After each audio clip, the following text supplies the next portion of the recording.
business. All right, 1, 2, 3. Okay. All right, this is a people business. Most of us have never been in a people business. We go to work, we work for a boss. We really don't interact and have to worry about meshing with all kinds of different personalities. And what you find when you're in a people business is that there are all kinds of different personalities. And when you understand the personalities, it will make your job so much easier, because then you don't take it personal. So, back in the days of Hippocrates or whatever, he's the one that discovered that there are personality temperaments. And, yeah, this is great. Okay. There's a really, really good book called Personality Plus. It's by Florence Littauer, Littauer. You can go on Amazon and buy it. This is one of the most basic, fundamental books on understanding the temperaments. There's a test in there that you can take.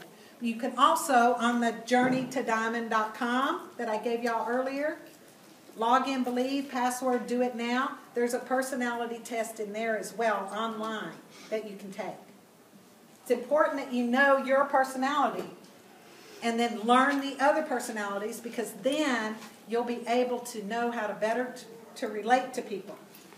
So, Hippocrates said there were 4 basic temperaments. Everybody has some of each of those temperaments. Most people have 2 predominant temperaments, and 2 that are not as dominant. Okay? 2 of them are introverted personalities. They keep to themselves, they're quieter. And 2 are extroverted personalities. They don't meet a stranger, they're very outgoing. So, in this book, Personality Plus, the author refers to the personalities in the terms that Hippocrates used, which is phlegmatic, sanguine, choleric, and melancholy. Don't worry about those. For our benefit with It Works, we have gotten the personality that's on Journey to Diamond deals with red, blue, yellow, and green. So you're going to hear people say, oh, I'm blue, or I'm yellow, or I'm green, I'm red. So when you take the test, again, these are not absolutes. There is a disclaimer here. It's not absolutely exactly as you are, but you're going to find out, oh my gosh, that so fits me. It also is not to be used as an excuse for saying, well, no wonder. I'm lazy because I'm this color, or I'm disorganized because I'm that color. That's just who I am. Well, that's not an excuse. It's also not for you to point fingers at saying, that's why you do what you do. Oh my gosh. You know, it's designed for you to learn, to be relatable, to know how to deal with people. So, let's talk about it. So the first one I want to talk about is blue. Susie's blue.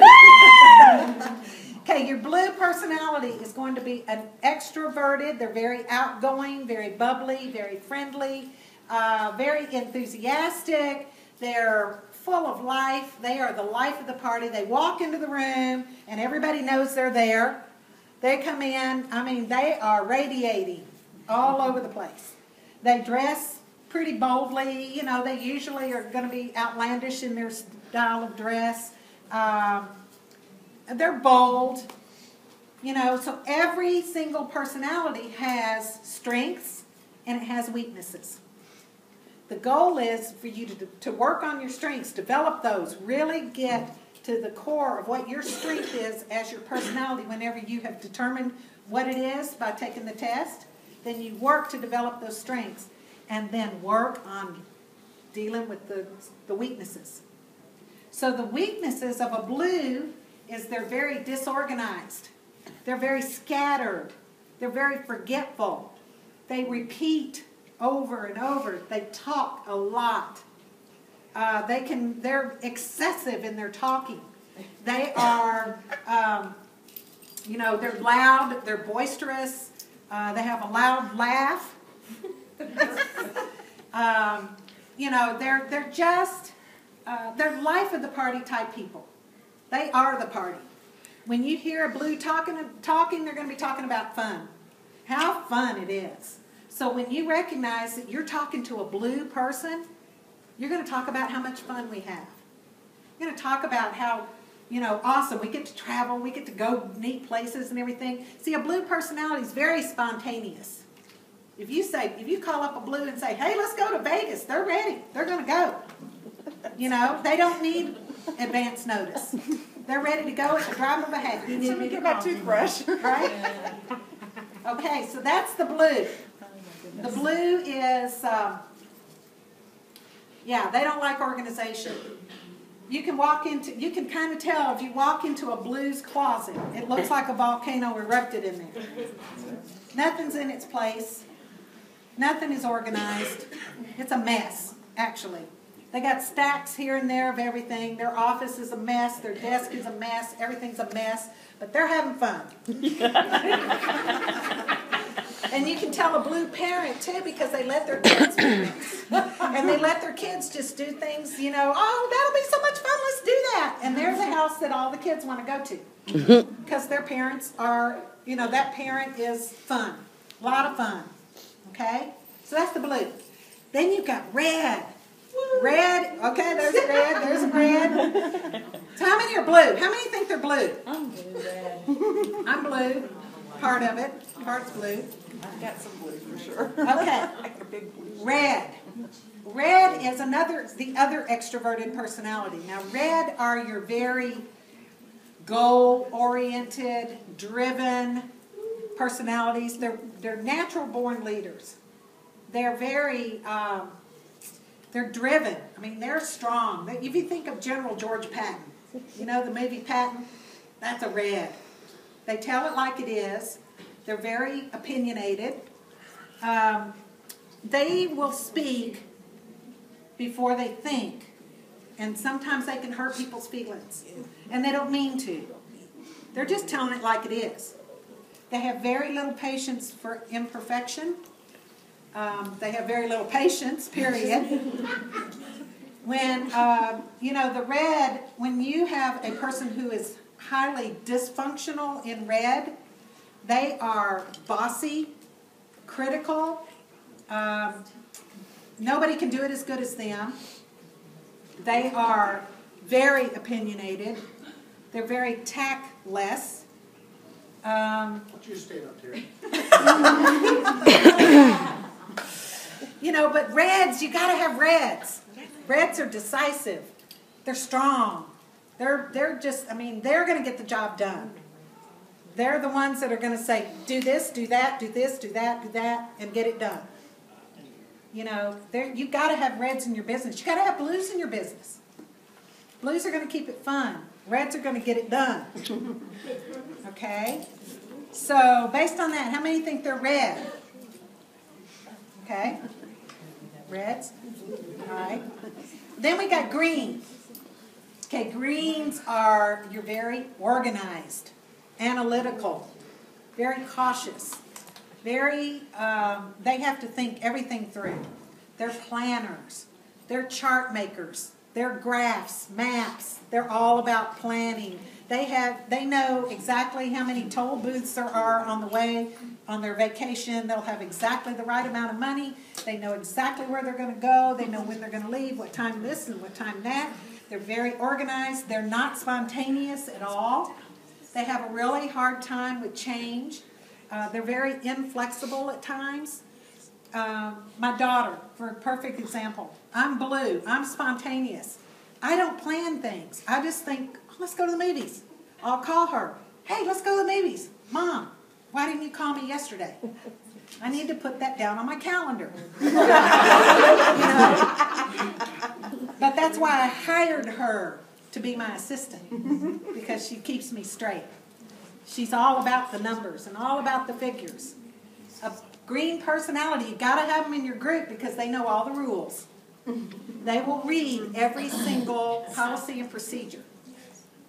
They know. They are rule followers. A blue will break the rules if they can. They'll bend them anyway. So will a red.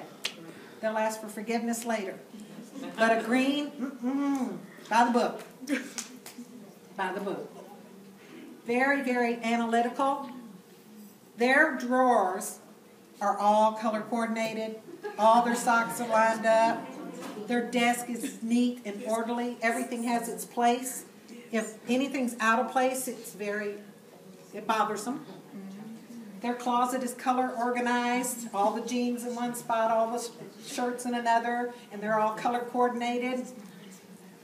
How many think they're green? You described my closet, but Well, you might have some green. blue. It's only because my daughter organized it. You know, there is some blue and green. Yeah. Okay, and then the last person, yes, ma'am. Can you be a combination? Yes, absolutely you can. And you'll figure that out on the test. So the last personality is yellow. Yellow, think about Sunny. Yellows are nice. Yellows are quiet. The greens are quiet too, for the most part. They're more of the introverted personality. So the yellows are very friendly. They're very nurturing. They're very family-oriented. They're the ones that don't like to be in the front of people. They don't want to be center stage. They're a friend to everybody. They like the underdog. They are very content just watching television. They don't want to, they're not going to get out and do something. A lot of times they'll judge whether or not they're going to do something based on how much is involved. If it's too hard, they're not going to do it. If it's too much trouble, they're not going to do it. They are... Not men. Huh? That men are yellow. Not all of them. Assemble that. They're very cordial. They're very accommodating. They don't like to rock a boat. They're very even-keeled. In fact, a lot of times you can't tell if they're excited or if they're mad or if they're glad, or they're just kind of just there,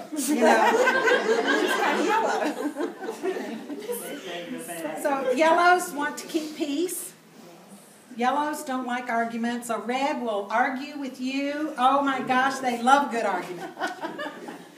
And the reds will argue with you, be mad, call you names, whatever, and then they're done. And if you were at the yellow end of that, the yellow one's over in the corner licking their wounds, and the red one is done. They don't want to know why you're over there. What's wrong with you? And the yellow will actually feel very wounded. They get their feelings hurt. And if you get a yellow in a corner and you push and push and push long enough, they will come out fighting. So be careful with a yellow. They'll only take so much. But a yellow is very nurturing. They are, like I said, very family-oriented. They are, you got to have some yellows to just keep the peace. They're mediators, and they're the followers. They're going to follow. They're loyal. Okay? So that's a yellow. How many think they're yellow? Okay. I'm a blue yellow. Blue yellow. I'm a blue yellow. My husband is a red green with a little bit of blue. Oh no, more yellow and hardly any blue. The blue he got from you, I bet. Well, he struggles. It's rubbed off on him some. But it's all, again, you can have a combination of all four of them, with two being predominant and the other two being a little bit less. But the goal is to be the best of whatever you are. Work on your weaknesses. Bring yourself up into a highly functioning blue, yellow, or green, red, or red, green, blue, green, whatever. Blue, green, they kind of clash, But people are that way. So it's very important. Take the test, study it. It'll help take things from being personal to understanding why that is. When Blair and I first learned about personalities, it was through that book, Personality Plus, and I was a blue. And the blue, one of the things about a blue is they thrive on compliments. Blues want to be told all the time that they're doing a good job and that they look good, that they, it's great, great girl, you're doing good, And I would fish for a compliment from Blair all the time. I mean, anytime we were going to go out, this was in the beginning of our marriage and all. I mean, when we were going to go out on a date, then I would just get all dressed up and I'd get me a new outfit and I'd be in the mirror just, you know, putting on my eyelashes and putting my lipstick on and thinking, this time he is really going to say how good I look. He is really going to say it this time. And I'll walk out and he'll be like, well, it's about time. We are late. We are always late because blues are late to everything. So it's late. And I'll go, I would be totally deflated. And I would go, do I look okay? Yeah, come on, let's go. You look good. You always look good. Fine. You look fine. You look fine. You know, that's not what I wanted to hear. I wanted him to go, woo, girl, you looking good. You know, and he never would do it. And it would just kill me inside. It would just kill me. And I knew he loved me. He was the type that, yeah, I told you once, I don't need to tell you again. You know? So we learned about this, and I'm reading right there in black and white. It says blues thrive on compliments. And I'm showing it to Blair, and I'm like, look, it thrives on compliments. And then he's flipped over to the red, and he goes, look, does not give compliments. It's right there in black and white. Does not give compliments. So, but because of that, he's learned that that is something that makes me feel good. And I've learned if he doesn't do it, not to take it personal. So we kind of meet in the middle. You know, if he doesn't give me that, I'm okay. But if he does, I'm even better. You know? And he knows that. So now he does little things that make, tiny little things make the difference to me. It doesn't matter. It could be the tiniest thing. Today, when I got in the car, he had a pink sheet of paper, and he put on there, Happy Valentine's Day. Now, yesterday was Valentine's, but he said, Happy Valentine's Day, will you be my Valentine? Yes or no? And he had his little box. And then he said, I love you with all my heart. Have a safe trip to Memphis. So, that just meant the world to me. You know, so it's those little things. When you recognize your personality, you'll know how to relate to people. You'll know how to relate to your kids. You know, how many kids are yellow that would rather be reading a book rather than out there on the field playing ball? And we as parents force that little yellow personality that doesn't want to be out there, that has no desire to be in front of anybody on center stage or whatever, and we're forcing them to get out there and play and be competitive, and they're not. You know, so when you understand that, you can really relate to your kids better. And the red kid that's over there, bossy, bossy, bossy, telling everybody what to do, you just got to challenge them. They're competitive. They're the ones that want to play sports. They're the ones that are going to compete in competitions and things like that. So it's just really important that you guys learn the personalities, learn how to relate to people, learn to give grace to people. You know, most people are not trying to hurt you. Okay? And if you can do that, you're going to be so much better off doing that.